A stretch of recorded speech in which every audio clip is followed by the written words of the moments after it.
So I've done an albuterol, and I've had some coffee and oatmeal. Now I'm on to some strawberries, some coconut water, 2 burritos. Each of them has a hot dog, cheese, refried beans, and sriracha, and mushrooms. I've had 10 units of long-acting insulin and 10 units of short-acting insulin, because this is about 100 grams of carbs. Then I'm going to have 5 enzymes with this. Up next is lunch. At about 3 o'clock, I got a bowl of beans that have 2 hot dogs, an onion, some mushrooms, sriracha, barbecue sauce, and mustard, some coffee, some strawberries, as well as 5 enzymes, and let me figure, 3.5 times 17 is roughly 60. Not exactly 60, it's something like 59.5. Roughly 60 grams just in that, plus the hot dogs, which is another 64, strawberries and a bit of sugar, so about a total of 70, roughly. So that's 7 units of insulin. So I checked my glucose levels and they came up at 86. Feels like they've even dropped since then, because I'm kind of feeling low. However, I'm not really going to compensate for it per se. Rather, I'm just going to have these 2 PB&J that have organic strawberry jam, frozen mixed berries, and cinnamon, and a glass of milk. And total, this is about 130 grams of protein. So I've taken 13 units of insulin and 5 enzymes. Okay, so this is weird as far as how patterns go. What's happened is, let me look at my log. So at 6:59, so at 7 o'clock, my glucose level was at 76. So I make myself 2 peanut butter and jelly sandwiches. They have peanut butter, organic jelly. We're getting organic because I guess it's healthier. Just, stuff going through your digestive system. It's not healthier like it doesn't have a whole lot fewer. It doesn't have significantly less calories and not significantly less sugars. It's like a difference of going from 13 sugars to 8 sugars, which, okay. Because they don't add a whole lot more sugar to it. There's significantly less. I keep wanting to say a lot less, or a lot fewer. There's significantly less preserves to them, less chemicals. Okay, that's all fine. And that has to do with, more or less, it has to do with like your gut, flora, and fauna. I'm good with that. That makes sense. It's more natural ingredients. I can appreciate that. It's a different consistency. The consistency is fine. The flavor's okay. No, the flavor's great. I just don't mean it's like a whole lot better. It's not like, wow, that's real strawberries. I eat real strawberries all the time. And this is just so there's all that. I also had frozen mixed berries, which in this case it's like raspberries, blueberries, and blackberries. All that was good. And I had cinnamon on top because I guess it's good for you. I think it's more the idea that it can make, like, if you add it to your coffee instead of sugar, not with sugar, but instead of sugar, then your coffee is just as sweet, but there's less sugar. So I guess cinnamon is healthy to that degree, but I also added to my sandwiches because I have kind of a sweet tooth. All that explained. Going back to what I was saying, I also had like 2 glasses of milk with them. Excuse me a moment.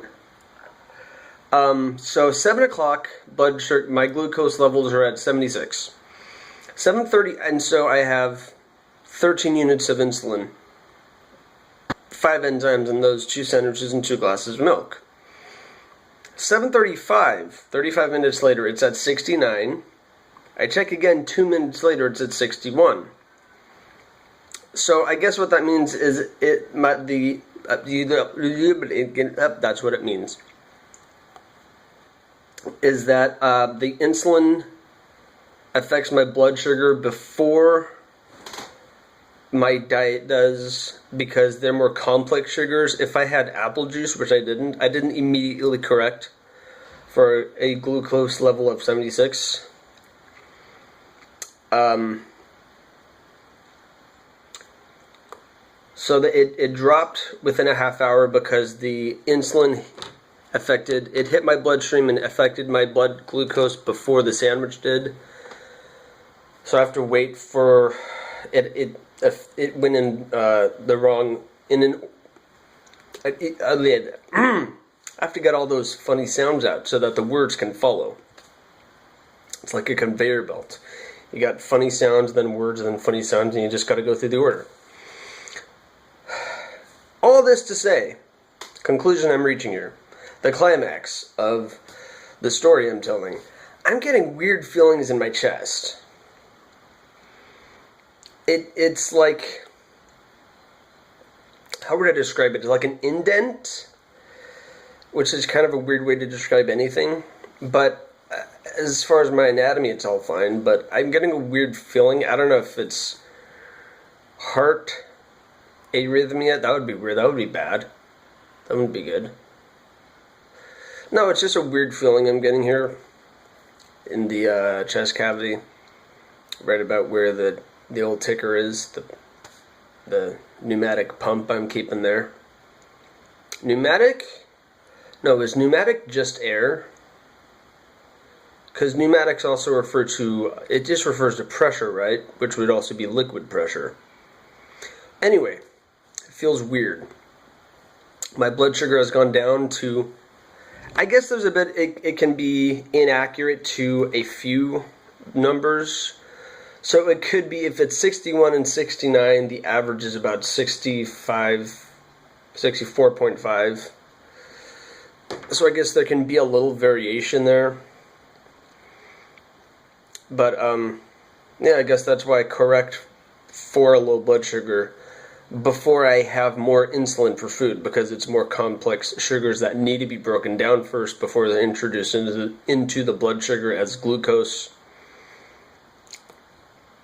And it's not really a good feeling.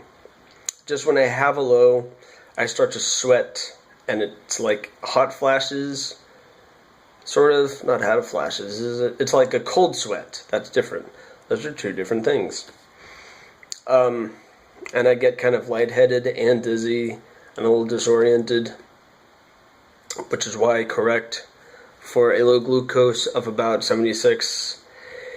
And my current home advisor, being my sister, because I look to her for a lot of advice in regard to my diabetes, she's all hearts and loving and sympathetic and says, get used to it.